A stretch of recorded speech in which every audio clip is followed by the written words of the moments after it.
influencing pop culture, politics, and everything in between, taking you ringside as we discuss the crazy world that is professional wrestling. This is Going Ringside.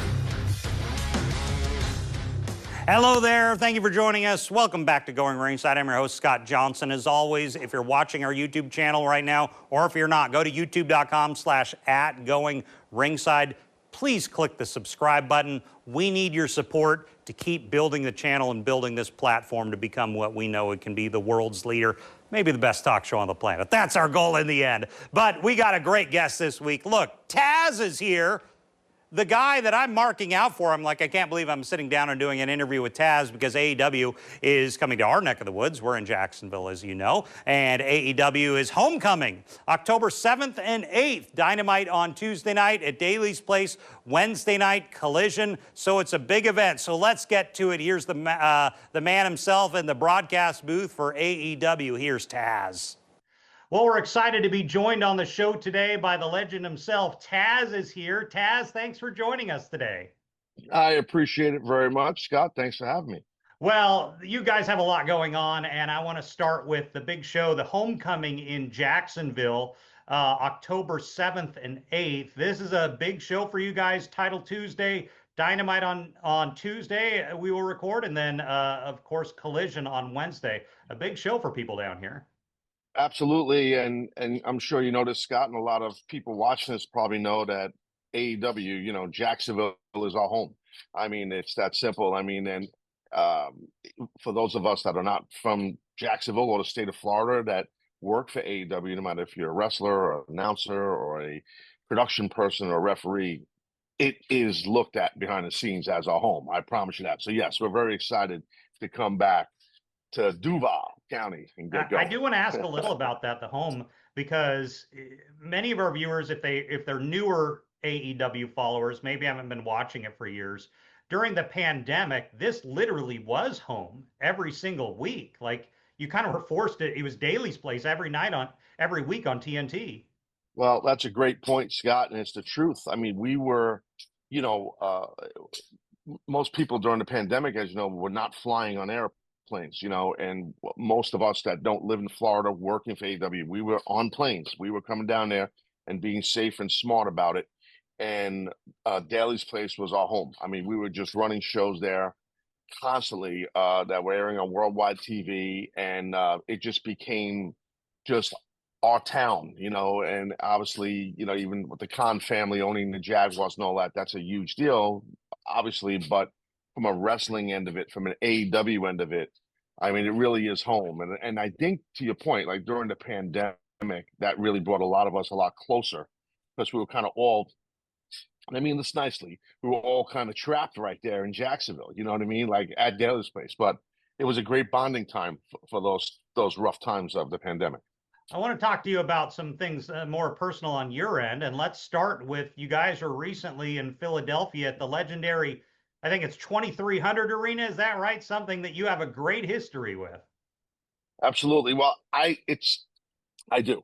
For me, I don't normally call it the 2300 Arena. I call it something different because when I wrestled there in the 90s, it first started out as Viking Hall. That was the name of it. Mm-hmm. And then it's I don't even know how to explain what the building is. It's not a big place, but it's a historic place. And then it became, during those years in ECW, the ECW Arena, and that's just history. That's just a fact. So for me, the building, I really, I can't say I got my start there, but when I first started wrestling, I was like kind of a different character. When I started years ago, gimmicks were like a thing. So I was a character called the Tasmaniac. And then in the mid-90s, wrestling got a little bit more, the characters, the performers, the wrestlers, the athletes were more realistic. So that's when I kind of morphed from the Tasmaniac to Tazz. That happened in Philadelphia at the now called 2300 Arena. And it used to just be a bingo hall. And we used to run it there in South Philadelphia all the time. And I really just, really honed my craft and found out who I really was as a performer and as an athlete in that building in South Philadelphia.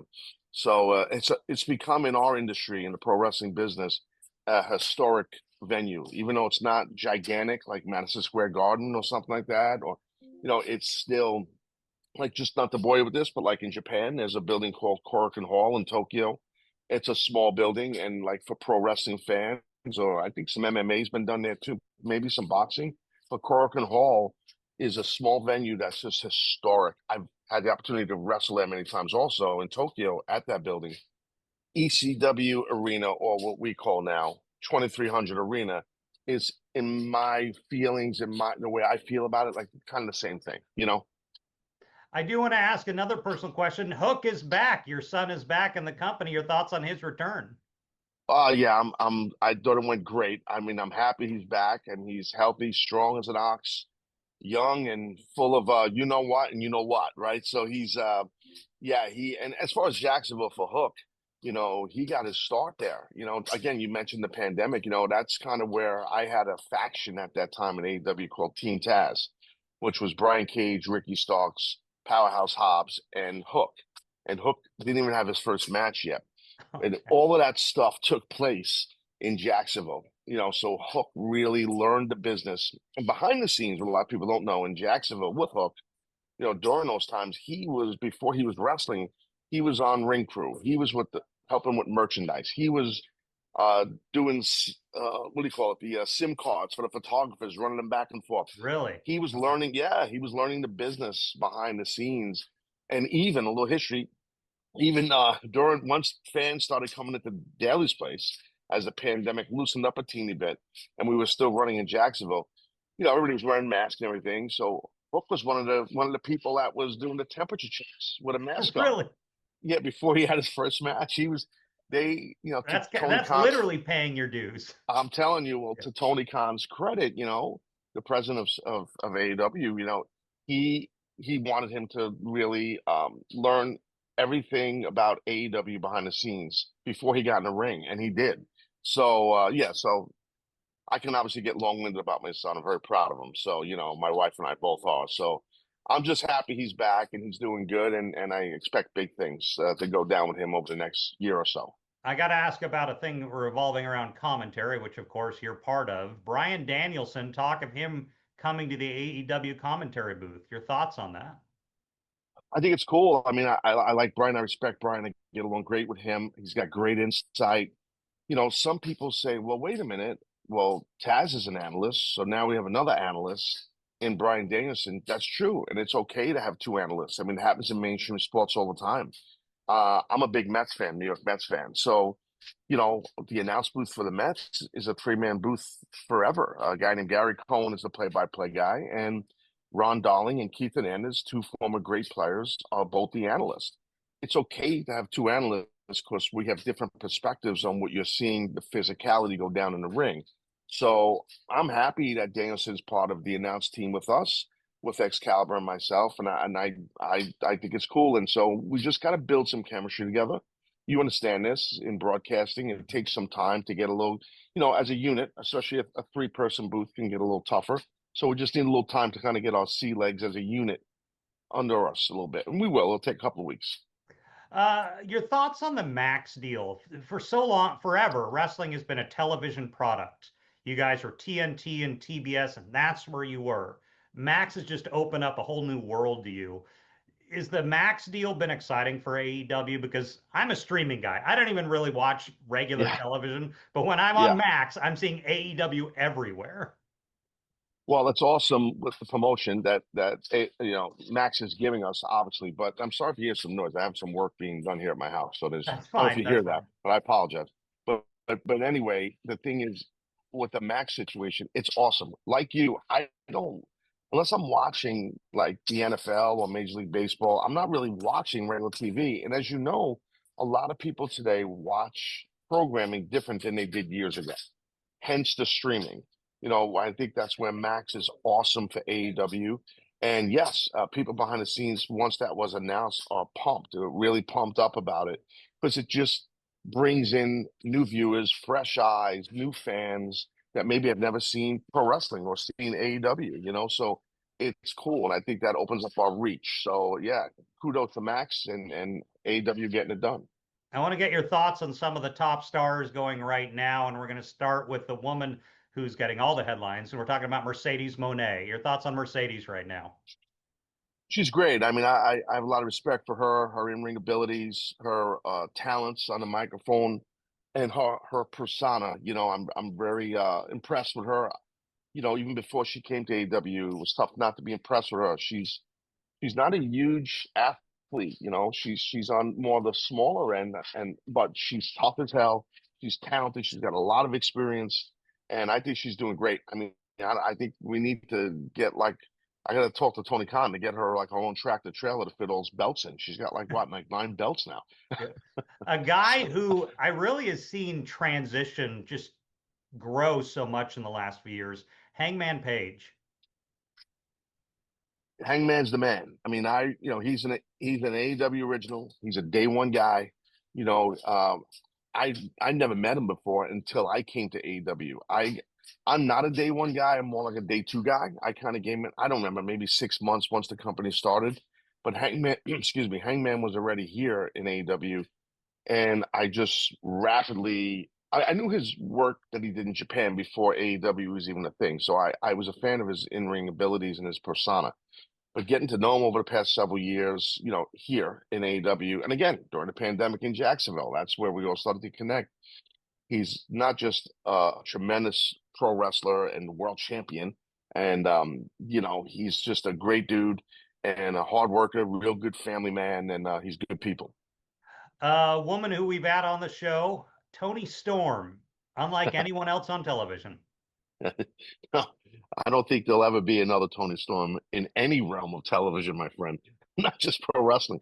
She is the most unique and creative and talented lady you're gonna meet, man. She is just not just in the ring as an athlete, but you know, as a performer, like what she does and her character, and you know, and I'm an old school guy. I'm an old school wrestling guy, right? I broke in the late '80s in the business, so I came through all these different generations of pro wrestlers and what really got over with the fan base. And I've always believed if you can perform as a character that's a little bit of an extension of yourself, or even just yourself, and you can connect to the audience, you're going to draw. You're going to be a big star because people can maybe relate to you, or they just find you super entertaining. And I think that's the case with Tony. It's tough for people to relate to the Tony Storm character, the timeless one. But her entertainment and how she brings out entertainment and what she does and her charisma, it makes a connection to the audience. Besides the fact she's excellent between the ropes, you know, it just really has that connection, which is to me the most important thing a performer, a wrestler can have is connecting to the audience. A guy who's really coming on quickly is Kyle Fletcher. Kyle Fletcher's Sure. been a big deal for you guys.